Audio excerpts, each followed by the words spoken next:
சில கத்தோலிக்கர்கள் பைபிள் குழப்பத்தை உண்டாக்குகிறது அப்படின்னு கூறுறாங்க. அதை பற்றி தான் இன்றைக்கி வீடியோ.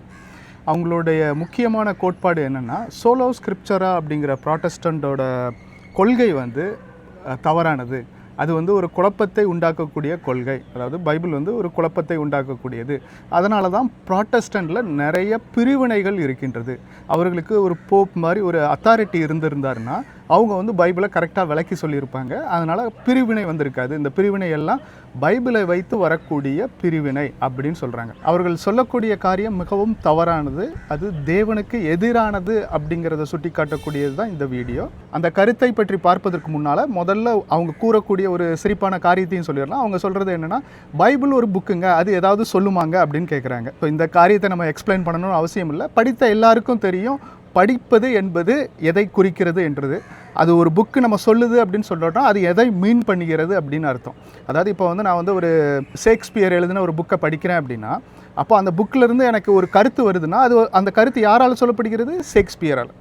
அதே மாதிரி தான் பைபிள் அப்படிங்கிற இதை நம்ம படிக்கும்போது, பைபிளில் இருக்கக்கூடிய ஸ்கிரிப்சரில் இருக்கக்கூடிய ஒவ்வொரு அதிகாரத்தையும் நம்ம படிக்கும்போது, நம்ம பைபிள் சொல்லுகிறது அப்படின்னு சொல்லும்போது எதை மீன் பண்ணுகிறோம் அப்படின்னா, நம்மளுக்கு வந்து தேவன் வந்து அதை வெளிப்படுத்துகிறார் அப்படிங்கிறது தான் நம்ம மீன் பண்ணுறோம். அதனால தான் வேர்ட் ஆஃப் காட் அப்படின்னு சொல்கிறோம். ஸோ அடுத்து வந்து நம்ம பார்க்க போகிறது வந்து கத்தோலிக்கத்திற்குள் இருக்கக்கூடிய முரண்பாடுகள். டாமினிக்கன்ஸ் அண்ட் ஜெசுவேட் அப்படின்னு 2 பிரிவுகள் கத்தோலிக்கத்துக்குள் இருக்குது. நீங்கள் அதை பிரிவுன்னு சொல்லுங்கள், இல்லைன்னா முறைகள்னு சொல்லுங்கள், இல்லைன்னா எப்படி வேணாலும் சொல்லிட்டு போங்க. ஆனால் அது வந்து 2 பிரிவுகள். 2 பேரும் தனித்தனியாக இருந்தால் அதை நான் பிரிவுன்னு தான் சொல்லுவேன். எனக்கு பிடிச்சது டாமினிக்கன்ஸ். அவங்க வந்து அவங்களுடைய இது என்னென்னா, ரொம்ப அறிவார்ந்த தேவனை பற்றிய அறியக்கூடிய அறிவில் வளர வேண்டும் அப்படின்னு சொல்கிறவங்க. ஜெசுவேட் அப்படிங்கிறது வந்து அவங்க வந்து எப்படியும் எந்த மலையில் நம்ம வந்து தேவனை அறிந்து கொள்ளலாம், எல்லா வழியிலும் நம்ம பண்ணக்கூடிய ஒவ்வொரு காரியத்தையும் வந்து அறிந்து கொள்ளலாம், அவர்கள் வந்து நல்ல காரியங்களை பண்ணணும், அந்த மாதிரியில் இருக்கிறவங்க. டாமினிக்கன்ஸ் வந்து படித்து அதன் மூலமாக தேவனை வந்து மன ரீதியாக அறிந்து கொள்வதில் இருப்பவர்கள். ஸோ அவர்களுக்கிடையே ஒரு பிரச்சனை 1600 வந்துச்சு. அந்த பிரச்சனை என்னென்னா, ப்ரீ டெஸ்டினேஷன், அதாவது முன் அறிவித்தல், கிரேஸ் இறைவனுடைய கிருபை, அதுக்கப்புறம் ஃப்ரீவில் மனிதனுடைய சுதந்திரம். இந்த 3ஐயும் எப்படி ஒன்றாக பார்ப்பது அப்படிங்கிறதுக்குள்ளே அவங்களுடைய கருத்து வேறுபாடு வந்துச்சு. டாக்டரினில் பிரச்சனை வந்துச்சு. 2 அந்த பிரிவினரும் எங்களுடைய கருத்து தான் சரி, மற்ற கருத்தை வந்து நிராகரித்து அவர்கள் ஹெரட்டிக் அப்படின்னு சொன்னாங்க. ஸோ அப்போ வந்து இவங்களுக்குடைய இந்த பிரிவு, இப்படி நிறைய பிரச்சனைகளில் பிரிவுகள் இருக்குது கத்தோலிக்கர்களுக்கிடையே. இப்போது இந்த கத்தோலிக்க நண்பர்கள் கூறுவது சரி என்றால் போப் அவர்களுக்கு அதை வந்து எது சரி எது தவறு அப்படின்னு சொல்லியிருக்கணும். இந்த டாக்டரினின் பிரச்சனையில் வந்து ஒரே ஒரு விஷயந்தான் கரெக்டாக இருக்க முடியும். ஆனால் போப்பு வந்து என்ன சொல்லிட்டார், என்னால் அது தீர்க்க முடியாது, 2மே சரியாக தான் இருக்கிற மாதிரி இருக்குது அப்படின்னு சொல்லிட்டார். ஸோ போப் இருக்கிறதுனால எந்த பிரச்சனையும் தீர்ந்து விடுவதில்லை, ஏன்னா அவரும் சாதாரண மனிதர் தான். அடுத்து வந்து போப்பை பற்றி பேசும்போது, போப்பு வந்து ஒரு 1800 வருடமாக மரண தண்டனை கொடுக்கலாமா இல்லையா அப்படிங்கிற பிரச்சனைக்கு வந்து ஆமாம் அப்படின்னு சொல்லி வந்தார். இந்த போப்புகளுக்கே இடையில வந்து நிறைய ஒரு பர்சனல் எக்ஸிக்யூஷனர் இருந்தார். அவர்கள் தான் தண்டனை கொடுப்பார்கள், அதை எக்ஸிக்யூட் பண்ணுறதும் இருந்தார்கள். இப்போ வந்து ரீசெண்டாக வந்து கத்தோலிக்க சபையில் ஒரு மாற்றம், மரண தண்டனை யாருக்கும் மனிதனால் கொடுக்க முடியாதுன்னு.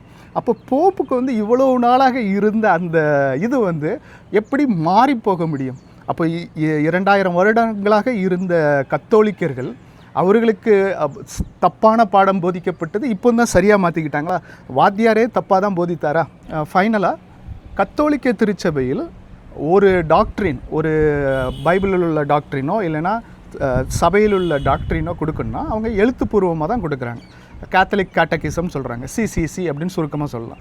அந்த டாக்டரின்ஸ் எதை வச்சு எழுதியிருக்கிறார்கள்? எழுத்துப்பூர்வமாக ஒரு புக்கில் தான் கொடுத்துருக்காங்க. இப்போது பைபிள் அப்படிங்கிற அந்த புக்கு வந்து சரியாக யாருக்கும் புரியாது. தேவனால் எழுதப்பட்ட புத்தகம் யாருக்கும் புரியாதான். ஆனால் ஒரு மனிதனால் எழுதப்பட்டது, ஒரு மனிதனோ இல்லைனா ஆயிரக்கணக்கான மனிதர்களோ சேர்ந்து எழுதின அந்த கேட்டகிசம் மற்றவர்களுக்கு புரியுமா? அது எப்படி வந்து ஒற்றுக்கொள்ளக்கூடிய ஒரு கருத்தாக இருக்கிறது? அதுவும் ஒரு புத்தகம் தானே, அந்த புத்தகம் மட்டும் வந்து பேசுமா? ஏன் எல்லாருமே வந்து புரியாதவர்கள் எல்லாருமே போப்புக்கிட்ட போய் கேட்கக்கூடாது, இல்லைன்னா பிஷப்கிட்ட போய் கேட்கக்கூடாது? அதுதான் இது, இந்த கேட்டகிசத்தை எடுத்து போட்டுடலாம் அப்படின்னு கத்தோலிக்கர்கள் சொல்லுகிறார்களா? பைபிளில் இருக்கக்கூடிய சில கடினமான பேசேஜஸை வந்து, ஒரு ஹார்டாக இருக்கக்கூடிய பேசேஜஸை வந்து எடுத்துக்கிட்டு இந்த சில கத்தோலிக்கர்கள் இந்த மாதிரி பேசுகிறாங்க இல்லையா? நம்ம ஆனால் வந்து இதை வேதத்தில் பார்த்தோம் அப்படின்னா நம்ம ஏற்கனவே இந்த மாதிரி நிகழ்ச்சிகள் வந்து வேதத்தில் ரெக்கார்ட் பண்ணப்பட்டுள்ளது. ஃபார் எக்ஸாம்பிள் 2 பேதுரு 3:16 பார்த்தோன்னா பேதுரு என்ன சொல்லுறாரு அப்படின்னா, சில கடினமான வார்த்தைகள் வேதத்தில் உள்ளன, அது பவுல் எழுதின கடிதத்தில் உள்ளன அப்படின்னு அவர் சொல்கிறார். ஆனால் அதை கல்லாதவர்களும் உறுதியற்றவர்களும் தங்களுக்கு கேடு வரத்தக்கதாக அவற்றை புரட்டுகிறார்கள் என்று பேதுரு கூறுகிறார். அவர் வந்து சொல்கிறாரு, ஆமாப்பா சில பேசேஜஸ் வந்து கொஞ்சம் ஹார்டாக இருக்கிற மாதிரி இருக்கும் அப்படின்னு சொல்கிறாரு. ஆனால் வந்து அவர் சொல்ல, ஓகே அப்படி இருந்துச்சுன்னா நீங்கள் போய் பவுல்கிட்ட, அதை எழுதின பவுல்கிட்ட போய் கேளுங்க, இல்லைனா ஏன்ட்ட வாங்க, இல்லை அப்படின்னா உங்கள் பிஷப்கிட்ட போய் கேளுங்க அப்படிலாம் சொல்லலை. அவர் 2:16 3:18 2 வசனம் கழிச்சே வந்து அதுக்கு ஆன்சர் சொல்லுகிறார். அவர் என்ன சொல்லுகிறார், நம்முடைய கர்த்தரும் இரட்சகரும் ஆகிய இயேசு கிறிஸ்துவின் கிருபையினாலும் அவரை அறிகிற அறிவிலும் வளருங்கள் அப்படின்னு சொல்லி அங்கே வந்து முடிக்கிறார். ஸோ நம்ம வந்து இப்போ இந்த இடத்துல வந்து நம்மளுக்கு தெரியுது, அதை அறிந்து கொள்ள வேண்டும் என்றால், வேதத்தை அறிந்து கொள்ள வேண்டும் என்றால் நம்ம வந்து இயேசு கிறிஸ்துவை அறிகிற அறிவில் வளர வேண்டும் அப்படின்னு நம்ம உணர்ந்து கொள்கிறோம். ஸோ அப்போ வந்து எப்படி வந்து இயேசு கிறிஸ்துவை அறிகிற அறிவில் வளர முடியும், தேவனை அறிகிற அறிவில் எப்படி வளர முடியும் அப்படிங்கிறத வந்து நீதிமொழிகள் 2:1-5 வரைக்கும் நம்ம வாசித்தால் புரியும். அது என்ன சொல்லப்பட்டிருக்கிறது அப்படின்னா, அந்த தேவனுடைய வார்த்தையை ஏற்றுக்கொண்டு அதை ஆராய்வதின் மூலமே நம்ம வளர முடியும்னு போட்டிருக்கு இல்லையா. வேறு எந்த இதுவும் இல்லை, நீங்கள் போய் இந்த இடத்துல போய் கேளுங்க, இல்லைனா இவங்ககிட்ட போய் கேளுங்க அப்படிலாம் இல்லை. தேவனின் வார்த்தையை ஏற்றுக்கொண்டு அதை அறிகிற அறிவிலை வளரணுன்னா அதை ஆராய வேண்டும் அப்படின்னு போட்டிருக்கு. அடுத்து நம்ம பவுல் எடுத்துக்கிட்டிங்கன்னா, அப்போஸ்தலர் காலத்தில் நம்ம வந்து பவுல் இருந்திருக்கிறார் இல்லையா. அவர் வந்து யாரை பாராட்டிருக்கிறார் அப்படின்னு பார்த்தீங்கன்னா, பெரேயர்கள் அப்படிங்கிற சபையை வந்து அவர் பாராட்டினார். எதற்காக பாராட்டினார், அவர் செய்த உபதேசத்தை வந்து அவங்க வந்து வேதத்தில் போய் தேடி இருக்கிறாங்க, இது சரியா இது தப்பா அப்படின்னு அவங்க வந்து தேடி இருக்கிறாங்க. அப்போ தான் வந்து அவரை வந்து பாராட்டியிருக்கார். அவர் வந்து அவங்க வந்து இந்த பிஷப்கிட்ட போய் கேட்டாங்க, இல்லைனா ஏன்ட்ட வந்து கேட்டாங்க சரியா தப்பா அப்படின்னு, அதனால் நான் வந்து அவங்கள சரின்னு சொல்லலை அப்படிங்கிறாரு. அடுத்து வந்து இயேசு கிறிஸ்துவின் ஊழிய காலத்தில் என்ன நடந்ததுன்னு பார்ப்போம். இதை வந்து யோவான் 6:60 பார்த்தோன்னா நம்மளுக்கு தெரியும். சில அவரை பின்பற்றி வந்தவர்கள் அவருடைய உபதேசத்தை கேட்டு அது கடினமாக இருக்கிறது என்று சொல்லி அவர்களை விட்டு போனார்கள். அது வந்து யோவான் 6:66 நம்ம பார்த்தோன்னா நம்மளுக்கு தெரியும், அவருடைய பேச்சு கடினமாக இருக்கிறது அப்படின்னு சொல்லி அவரை விட்டு போகிறார்கள். அதுக்கப்புறம் நம்ம யோவான் 8:43 பார்த்தோன்னா அவருடைய வார்த்தைகளை புரிந்து கொள்ள முடியவில்லை அப்படின்னு அவர் வந்து சொல்கிறார். ஏன் அப்படின்னா, அவர்கள் கேட்பதற்கு மனது இல்லாமல் இருக்கிறார்கள். அவர் பேசுகிறார், அதை கேட்பதற்கு மனது இல்லாமல் இருப்பதனால் அவர்களால் புரிந்து கொள்ள முடியவில்லை என்று இயேசு அவர்களுக்கு சொல்லுகிறார்.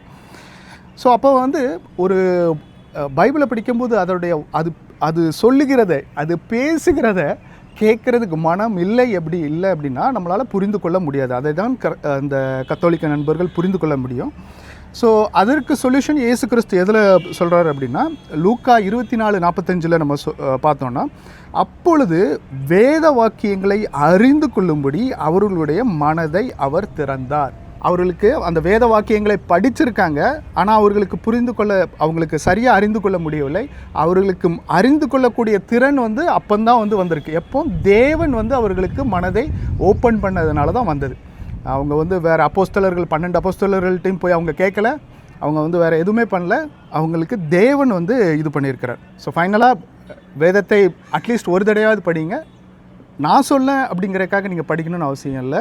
உங்களுடைய 2வது Vatican council Dei Verbum paragraph 25 வந்து நீங்கள் ரீட் பண்ணிங்கன்னா தெரியும். அது வந்து எல்லா கத்தோலிக்கர்களுக்கும், laymen's, it's not for clergy only, லேமேன்ஸுக்கும் இதை வாசிக்க சொல்லுகிறது.